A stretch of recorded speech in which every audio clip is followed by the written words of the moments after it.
Begitu tayang, viral. Begitu diserang, minta maaf. Begitu tenang, ulangi lagi. Inilah siklus busuk media modern. Berulah, minta maaf, lalu berulah lagi. Sampai akhirnya publik makin sadar. Mereka tidak mencari kebenaran, mereka hanya mencari perhatian. Dan kita tidak boleh diam. Karena kalau diam, maka penghinaan akan jadi kebiasaan. Dan kalau penghinaan jadi kebiasaan, generasi depan akan tumbuh tanpa tahu bagaimana menghormati guru, ulama, dan ilmu. Pesantren itu benteng moral bangsa. Ketika sistem pendidikan modern sibuk mengejar gelar, pesantren masih setia menanamkan akhlak. Ketika dunia sibuk berburu profit, pesantren masih mengajarkan pengabdian.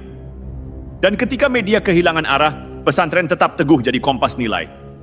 Maka kalau ada yang berani menyebut pesantren sebagai tempat perbudakan, satu-satunya kesimpulan yang masuk akal adalah mereka tidak pernah mengerti perbedaan antara adab dan arogansi.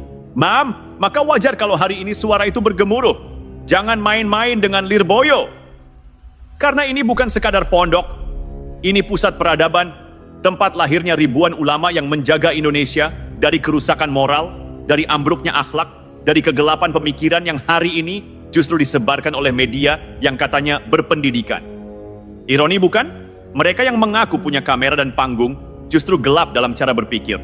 Trans 7 mestinya tahu batas. Santri itu bukan bahan olok-olok, kiai itu bukan bahan parodi. Dan pondok itu bukan latar hiburan.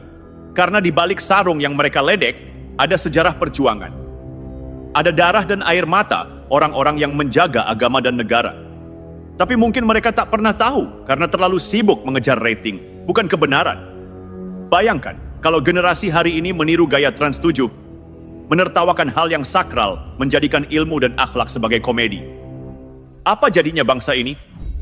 Siapa nanti yang akan menuntun anak-anak mereka kalau semua ulama dicitrakan sebagai bahan tertawaan? Inilah penyakit zaman. Ketika televisi kehilangan arah, moral ikut tergelincir. Lirboyo itu bukan cuma pondok, itu benteng. Dari sanalah lahir para penjaga nilai, para pengawal kebangsaan, para pewaris perjuangan kiai besar, seperti Mbah Hashim Asy'ari, Mbah Khalil, Mbah Wahab, dan para ulama Nusantara lainnya. Jadi kalau hari ini ada stasiun televisi yang berani menista itu semua, berarti mereka sedang menampar wajah sejarah bangsa sendiri. Dan ingat, Lirboyo tidak pernah membalas dengan kebencian. Mereka membalas dengan ilmu, dengan doa, dengan ketenangan. Tapi jangan salah paham, diamnya para kiai bukan berarti mereka kalah.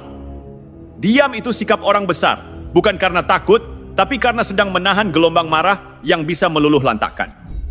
Sebetulnya, kalau mau jujur, apa yang dilakukan Trans 7 itu bukan cuma penghinaan kepada Lirboyo. Itu penghinaan terhadap jati diri bangsa. Karena pondok pesantren adalah akar peradaban Indonesia. Dari sana lahir nasionalisme, dari sana muncul pemikiran merdeka, dari sana lahir moral bangsa. Dan kini akar itu dilecehkan oleh media yang mestinya jadi penjaga etika.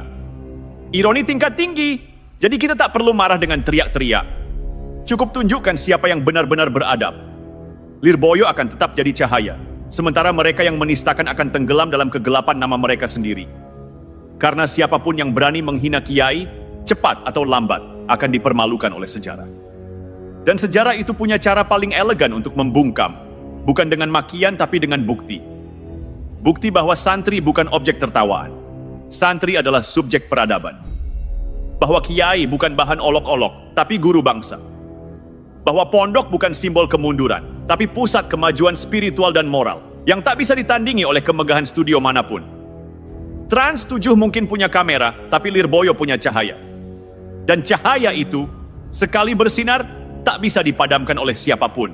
Bahkan oleh layar televisi yang sudah kehilangan cermin nurani. Karena begini, kita ini bangsa yang tumbuh dari adab.